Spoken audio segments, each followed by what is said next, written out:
ब्रह्ममुरारिसुरार्चितलिङ्गं निर्मलभासितशोभितलिङ्गं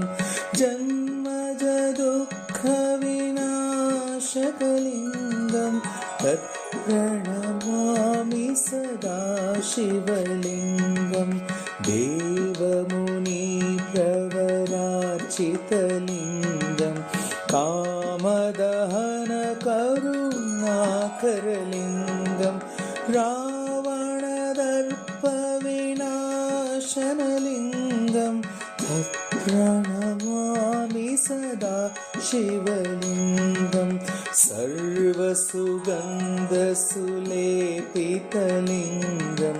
बुद्धिविवर्धनकारणलिङ्गं सिद्धसुरासुरवन्दितलिङ्गं तत्प्रणमामि सदा शिवलिङ्गं कनकमहामणिभूषितलिङ्गं फणिपतिवेष्टितशोभितलिङ्गं दक्षसुयज्ञविनाशनलिङ्गं तत्प्रणमामि सदा शिवलिङ्गं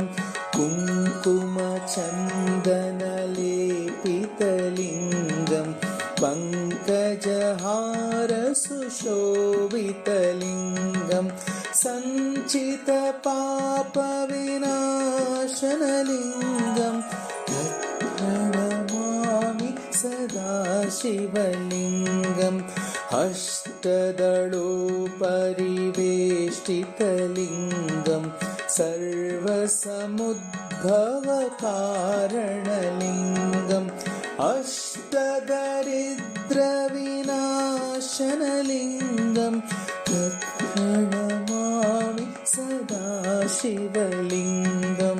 सुरगुरुसुरवरपूजितलिङ्गं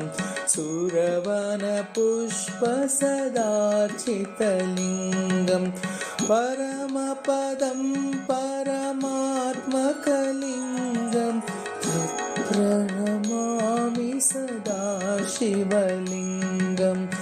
लिङ्गाष्टकं पुण्यं यः पठे शिवसन्निधौ